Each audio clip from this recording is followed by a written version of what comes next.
নয়নার পরনে সাদা রঙের একটি থ্রি পিস, সাথে সাদা হিজাব। জিয়ান দরজার ছিদ্র দিয়ে তাকিয়ে নয়নাকে দেখে বলে, মাম্মা তোমার মামি চলে এসেছে। জিয়ান এক হাতে নিজের চুল ঠিক করে দরজা খুলে বলে, ওয়েলকাম বেবিজান। এমন বউ ভাগ্যবানদের কপালেই জোটে। বা কি পরিমাণ স্বামী ভক্ত হলে স্বামীকে অনুসরণ করে তার পিছু পিছু চলে আসে। একটা জিনিস দেখে খুব ভালো লাগছে, তোমার মনে এখনো আমার জন্য ভালোবাসা আছে, বিন্দু পরিমাণও কমেনি। ছাগল, গরু, হাঁস, মুরগি, কুকুর, বিড়াল যা খুশি পালেন, কিন্তু ভুল ধারণা পালন করবেন না মিস্টার চৌধুরী। আমার ভাইয়ার বাসায় আপনার মতো মানুষ কি করে? উপস মিসেস চৌধুরী, আমি তো শুধু আপনাকেই পালতে চাই।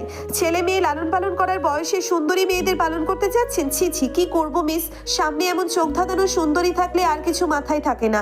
বাই দ্য ওয়ে, এখন আমার ইচ্ছে করছে আপনার মতো সুন্দরীর সাথে দু চারটে বাচ্চাও পালতে। মাহি ফুপ্পি বলে নয়নার কোলে ঝাঁপিয়ে পড়লো। নয়না মাহির গালে চুমু দিয়ে বলে, তুমি অপরিচিত মানুষের কোলে কেন উঠেছো ফুপ্পি? এটা তো আমার মামা। নয়না দরজার সামনে থেকে ডাকলো, ভাবি শাইনা। নয়নাকে দেখে বলে, তুমি এখানে দাঁড়িয়ে কেন? ভেতরে আসো। ভাবি, আপনার এই সুন্দরী মেয়েটাকে আমার খুব পছন্দ হয়েছে। ভাইয়া, এসব তোমাকে একদম মানাচ্ছে না। এই বয়সে এসে ফ্ল্যাট করছো?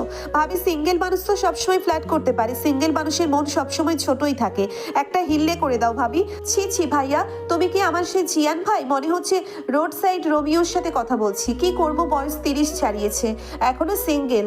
দেখি রোড সাইড রোমিও হয়ে একটা সুন্দরী পটাতে পারি কিনা। নয়না নিজের ব্যাগ থেকে বের হয়ে মাহির হাতে চকলেট দিয়ে বলে, ভাবি আমি আজ আর বাসায় ঢুকবো না, আসি। এই নয়ন, তুমি আসো। এসব ফুটপাতে রোমিওর জন্য নিজের ভাইয়ের বাসায় আসবে না? জিয়ান দরজায় হেলান দিয়ে নয়নাকে এক চোখ টিপ মেরে বলে, মনে হচ্ছে তোর ননদ তোর ভাইয়ের ভয়ে পালাচ্ছে। এত সুদর্শন পুরুষ আগে কখনো দেখেনি, হয়তো যদি প্রেমে পড়ে যায় তাই পালাচ্ছে। নয়না সোজা বাসার মধ্যে ঢুকে নিজের রুমে চলে গেল। এই বাসায় তার নিজের রুম আছে। জিয়ান শাইনার পিছু পিছু কিচেনে এসে বলে, তোর এত ধৈর্য? তোর হাজবেন্ড তার বন্ধুর বউকে এত প্রায়োরিটি দিচ্ছে, তোর হিংসে হয় না? উল্টে তুই তাকে প্রশ্রয় দিচ্ছিস।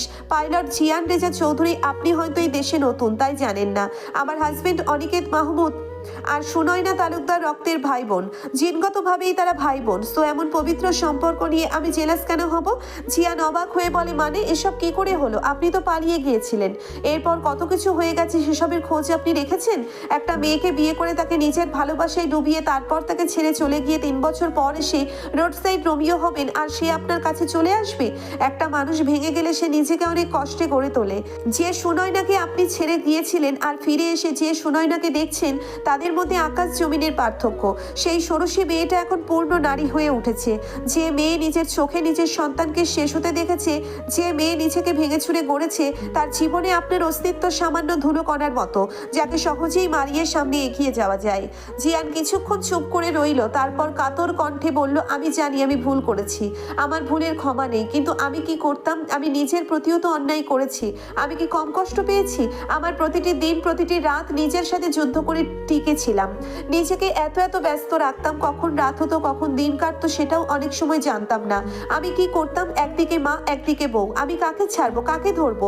দুটোকে ব্যালেন্স করে চলতে হয়। পালিয়ে গিয়ে কি পেয়েছো? যাদের ছেড়ে গেছো তাদের অবস্থা ভেবেছো? একবারও নয়নার কথা চিন্তা করনি? জিয়ান শাইনার হাত থেকে ছুরি নিয়ে বলে, নিজের সন্তানকে শেষ হতে দেখেছো মানে? মানেটা খুব সহজ, যখন তুমি নিজের স্ত্রীকে ছেড়ে গিয়েছিলে তখন নয়না প্রেগনেন্ট ছিল, কিন্তু দুর্ভাগ্যবশত 4 মাসের সময় নয়নার মিসক্যারেজ হয়ে যায়। মেয়েটা সম্পূর্ণ ভেঙে পড়ে। তোমাকে হারিয়ে ভেবেছিল হয়তো নিজেকে, নিজের সন্তানকে আঁকড়ে ধরে বেঁচে থাকবে। ভাইয়া, একবার ভাবো ওই সময়টা মেয়েটার জন্য কতটা কঠিন ছিল। ভালোবাসার মানুষ হারানোর ব্যথা নিরাময়ের আগেই সন্তান হারানোর ব্যথা। জিয়ান কিচেন থেকে বের হয়ে বাসা থেকে চলে গেল। শাইনা মালটা কেটে জুসারে জুস বের করে গ্লাসে ঢেলে নয়নার জন্য নিয়ে গেল। নয়না হিজাব খুলে বেডে শুয়ে আছে, মাহি তার পাশে বসে খেলছে। শাইনা নয়নার দিকে জুসের গ্লাস বাড়িয়ে দিয়ে বলে, নাও ঠান্ডা ঠান্ডা জুস খেয়ে মন মেজাজ ঠান্ডা করো।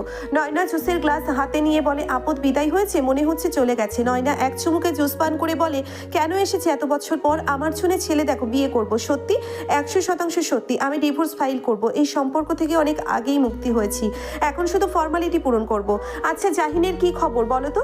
তোমার কি মনে হয় ওই লাশটা জাহিনের ছিল? আমি নিজেও জানি না। পুলিশ হেফাজত থেকে কোনো ফাঁসির সাজাপ্রাপ্ত আসামি কি করে পালিয়ে যেতে পারে? আর ওই লাশ, ওটা কি আসলেই জাহিনের ছিল? পালিয়ে যদি যায় তাহলে ওরকম বিভৎসভাবে কি করে মরলো? ওসব ভাবলে আর কিছু ভালো লাগে না, মনে হয় সামনে আরো বড় কোনো বিপদ আছে। আমার আর এমন জীবন চাই না। না, ছিল না জাহিনের লাশ। তোমার ভাই নিজ দায়িত্বে ডিএনএ টেস্ট করেছিল, ওটা অন্য কারো লাশ ছিল, কিন্তু ওই লাশের শরীরে জাহিনের রক্ত ছিল কি করে?